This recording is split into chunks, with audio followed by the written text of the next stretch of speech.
ओम श्री गणेशाय नमः। श्री आशुतोषाय नमः। श्रावण मास एकादशी, पुत्रदा एकादशी। श्रावण मास की शुक्ल पक्ष की एकादशी को पुत्रदा एकादशी कहा जाता है। इस दिन भगवान जनार्दन की श्रद्धा पूर्वक पूजा की जाती है।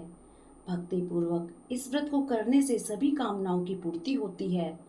संतान प्राप्ति की इच्छा रखने वाले को यह व्रत अवश्य करना चाहिए।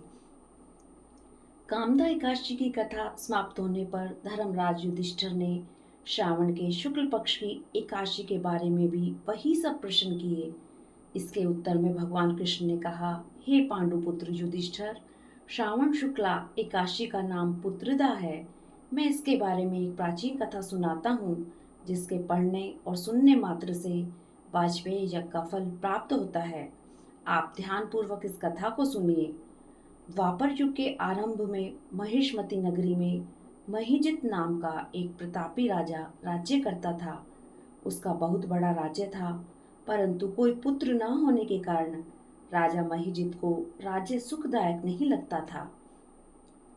पुत्र प्राप्ति के लिए राजा ने अनेक दान, पुण्य, यज्ञ, हवन आदि उपाय किए, परंतु राजा को पुत्र की प्राप्ति नहीं हुई।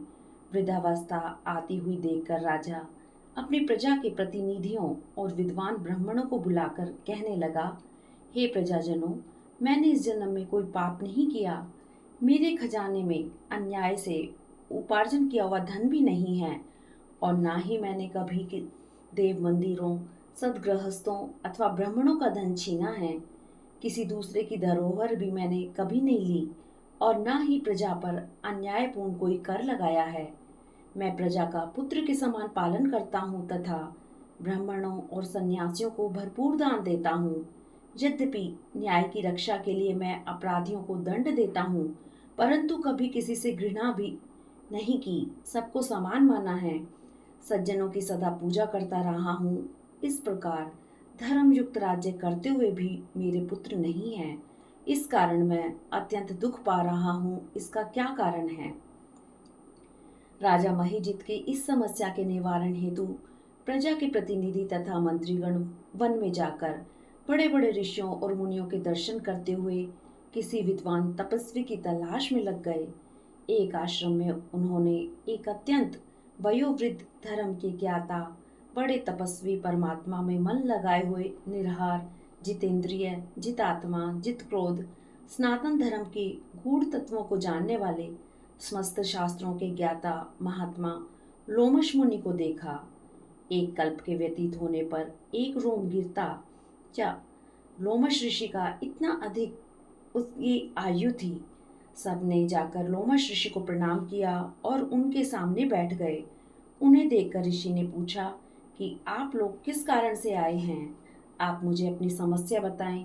निसंदेह मैं आप लोगों का हित करूंगा।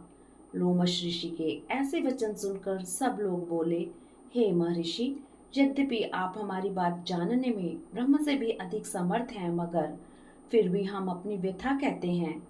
महिष्मतीपुरी का धर्मात्मा राजा महीजित प्रजा का पुत्र के समान पालन करता है, परंतु फिर भी वह पुत्रहीन है। हम लोग उसकी प्रजा हैं। अपने राजा के दुख से हम भी दुखी हैं। हमको पूर्ण विश्वास है कि आपके दर्शन से हमारा यह संकट अवश्य दूर हो जाएगा, क्योंकि महान पुरुषों के दर्शन मात्र से अनेक कष्ट दूर हो जाते हैं। आप कृपा करके राजा के पुत्र होने का उपाय बतलाएं। यह वार्ता सुनकर ऋषि लोमश ने थोड़ी देर के लिए अपने नेत्र बंद किए और राजा के पिछले जन्म का वृतांत ज्ञात कर लिया। लोमश ऋषि ने स्नेह आसक्त वाणी में कहा, हे महानुभावों, आपका राजा पूर्व जन्म में एक निर्धन वैश्य था। निर्धन होने के कारण इसने अनेक बुरे कर्म किए। वह एक गांव से दूसरे गांव व्यापार करने के लिए जाया करता था। एक समय ज्येष्ठ मास के शुक्ल पक्ष की द्वादशी के दिन मध्याह्न काल के समय, जबकि वह 2 दिन का भूखा प्यासा था, एक जलाशय पर जल पीने गया। उस स्थान पर तत्काल एक ब्याही गौ जल पी रही थी। राजा ने उस प्यासी गऊ को जल पीते से हटा दिया और स्वयं जल पीने लगा। इसी पाप के कारण राजा को निपुति होने का दुख सहना पड़ा है। एकादशी के दिन भूखा रहने से वह राजा बना है और प्यासी गऊ को जल पीते से हटाने के कारण पुत्रहीनता का दुख भोगना पड़ा है। सब लोगों ने कहा, हे मुनिश्रेष्ठ, राजा के इस पाप के निवारण का कोई उपाय तो होगा ही। अतः राजा का यह पाप नष्ट हो, आप ऐसा कोई उपाय बताने की कृपा करें। लोमश मुनि ने उत्तर दिया, श्रावण मास के शुक्ल पक्ष की एकादशी को पवित्रा एकादशी का व्रत और रात्रि जागरण करे तो पूर्व जन्म का यह पाप नष्ट होकर राजा को अवश्य ही पुत्र की प्राप्ति कराएगा। लोमश ऋषि के से उपाय जानने के बाद सभी व्यक्ति नगर को वापस लौट आए। जब श्रावण शुक्ला एकादशी आई तो सबने मिलकर ऋषि की आज्ञा अनुसार राजा सहित पुत्रा एकादशी का व्रत और जागरण किया।